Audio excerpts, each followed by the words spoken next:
Il est 21h, j'ai la chance d'être avec François Berléand. Bonsoir François. Bonsoir. Que représente cette heure pour vous? Pourquoi vous l'appréciez? Alors, il y a 2 heures dans cette heure-là. C'est-à-dire que soit je suis au théâtre, et en général, c'est le lever de rideau. Donc, c'est un moment de palpitation intense. Soit c'est le moment où je me mets à table. S'il n'y a pas de théâtre. Donc, soit le dimanche soir, soit le lundi soir, soit lorsque je ne joue pas au théâtre dans l'année. Mais c'est... Voilà, pour moi, c'est la séance de 21h aussi, à l'époque des cinémas où les séances étaient à 21h. Donc voilà, pour moi, c'est une espèce de sortie, de chose assez conviviale. Et c'est un moment où je suis soit extrêmement stressé, soit extrêmement calme. Et est-ce que vous êtes extrêmement ponctuel? Très. Alors voilà, ça, j'ai été élevé comme ça. Ma grand-mère, c'était l'exactitude et la politesse des rois, même si elle était profondément républicaine. Donc, moi, j'arrive toujours 5 minutes en avance, au cas où, parce que... voilà, mais je suis jamais en retard. Et malgré votre ponctualité, est-ce qu'il y a un retard qui a marqué votre vie, ou malgré vous, vous êtes arrivé en retard et ça a changé le cours des choses, ou ça vous a marqué en tout cas? Ça m'a marqué, parce qu'une fois, effectivement, j'étais en retard. C'est-à-dire, je devais prendre un avion pour tourner à Marseille, et je vais prendre un avion à 7h, je crois, 7h15 du matin, ou 7h30, enfin, je sais plus. Bon.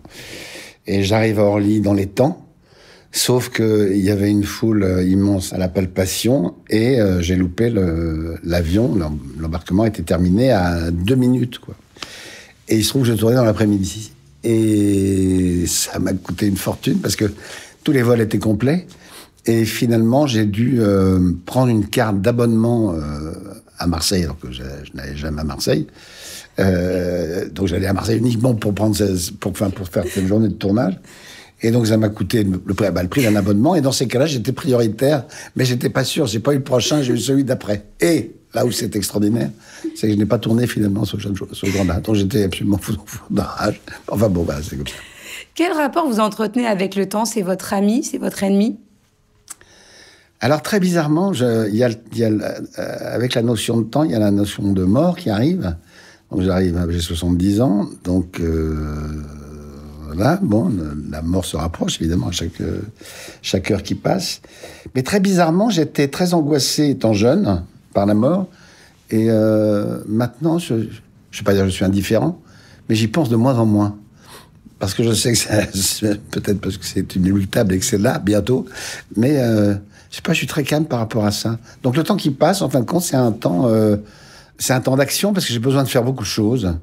Et assez étrangement, le premier confinement a été un moment extrêmement apaisant parce que j'ai pris le temps de faire ce que je ne faisais jamais, c'est de prendre le temps. Voilà. Si j'ai une heure à perdre dans les transports quelconques, soit je travaille un texte que je dois apprendre, soit je lis le journal ou un livre, soit je ne fais rien et je regarde les gens. Donc des fois, le temps qui passe, c'est aussi le plaisir de regarder, parce que j'adore regarder les gens. J'adore regarder les gens regarder. Par exemple, je vais dans les musées et j'adore... évidemment, je regarde les œuvres, la question n'est pas là, mais je passe plus de temps à regarder les gens, regarder les œuvres que regarder les œuvres. Quel est le moment où vous aimeriez que le temps s'arrête pour plus en profiter? Il y a des journées comme ça où on est bien.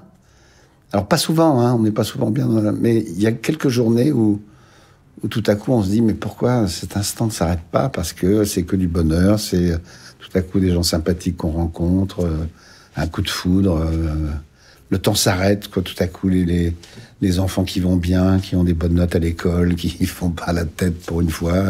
J'ai des adolescentes, j'ai des jumelles qui ont 14 ans, et il y en a toujours une qui fait la tête. L'autre est toujours de bonne humeur, et une fois par an, les deux s'accordent pour être de bonne humeur en même temps. Mais ça dure très peu de temps. C'est le jour de votre anniversaire? Non, c'est un jour précis où celle qui est souvent en colère depuis 6 mois va passer à l'autre côté, puis l'inverse va se faire. Mais donc, il y a comme ça, pendant 6 heures, les deux qui sont formidables. Et ce moment, j'ai envie qu'il s'éternise un petit peu, mais voilà, c'est tout. Et quel est le temps qui passe trop lentement? Alors, le temps c'est le temps de l'insomnie. Je suis un insomniaque total. Et donc, c'est ce moment où j'arrive pas à m'endormir, où je viens de me réveiller. Ça dure des fois qu'1 heure, 1 heure et demie, mais je suis exaspéré, je ne veux pas prendre de substances parce que j'ai peur de m'habituer. Donc, j'ai évidemment des somnifères, mais je veux pas en abuser parce que c'est pas très bon pour la mémoire. Donc, voilà, j'essaye de me rendormir, je ne peux pas. Et ce temps-là, pour moi, il est tellement long que je ne le supporte pas. Est-ce que vous prenez le temps de déconnecter et combien de temps vous faut-il? À vrai dire, dès que je finis de travailler, je déconnecte. C'est-à-dire que je sors du théâtre, je sors d'un tournage, immédiatement, en général au théâtre, on va dîner, souper après. Et dès ce moment-là, je suis déconnecté de ce que j'ai vécu.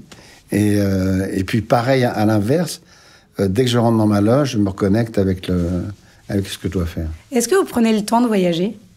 Oui, j'adore voyager. J'adore partir, j'adore... Partir longtemps? Oui, j'adore aller dans un aéroport. Autant les gares, ça ne m'intéresse pas, autant l'aéroport, je sais que voilà, je pars plus loin. Quoi qu'il arrive, je pars plus loin. Vous avez déjà planifié votre prochain voyage? Oui, alors oui, parce que j'ai un voyage obligatoire. Alors j'ai des voyages de tournée, mais ça, bon, ils sont planifiés, mais c'est pas par moi.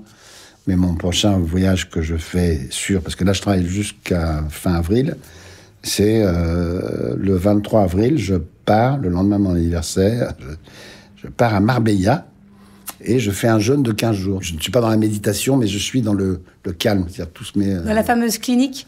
Voilà, la fameuse clinique. Voilà, la fameuse clinique Buchinger. Et c'est un nom bizarre, non, Buchinger. Oui, c'est ça, c'est exactement. Ouais, Buchenwald, mais là, le temps doit s'arrêter quand même quand on arrête. Alors voilà, ça c'est un temps très particulier parce que comme tout est à l'arrêt, non mais c'est vrai, l'intestin, l'estomac, on fait 20 km par jour à peu près. Parce qu'il faut dépenser l'énergie qu'on ne dépense pas voilà, c'est ça, absolument. avec la digestion. Voilà, et il y a quelque chose qui se fait, mais vraiment moi, ça fait maintenant 7 ans que je fais ça, et c'est une découverte, c'est Muriel Robin qui m'a initié à ça. Et depuis, je le fais tous les ans. Et c'est un bien-être, parce que tout à coup, je redeviens calme. Parce que je suis un peu stressé, il faut dire ce qu'il y a dans la vie. Voilà. Jean de la Bruyère disait « Le temps renforce l'amitié et affaiblit l'amour ». Qu'est-ce que vous en pensez? Ah oui. Bah oui, bien sûr. Oui, bah, vu le nombre de séparations que j'ai eues dans ma vie, oui, c'est sûr que le temps qui passe ne facilite pas les relations intraconjugales, mais effectivement facilite l'amitié. J'en suis avec mes femmes, voilà, j'ai beaucoup de l'amitié pour elles maintenant. Après avoir énormément d'amour, maintenant il y a beaucoup d'amitié. Oui, le temps qui passe fait que effectivement on se retrouve sur d'autres. Oui, sur d'autres bases, quoi. On évolue sur d'autres bases. Est-ce que vous avez l'impression d'avoir plutôt un temps d'avance ou plutôt un temps de retard? Alors, par rapport à la société dans laquelle nous vivons, j'ai vraiment un gros temps de retard, parce que ça va trop vite, là, maintenant. Mais malgré tout, je m'accroche, donc j'arrive à quand même être plus ou moins connecté. Mais il y a des moments où justement, j'aime bien déconnecter, notamment ces 15 jours, où là, il n'y a plus de télé, plus de portable, enfin, 1 heure par jour, quoi. Même pas une demi-heure par jour, pas plus. Et là, qu'est-ce qu'on vit bien sans les nouvelles technologies. Merci beaucoup, François Berléand. Mais merci à vous.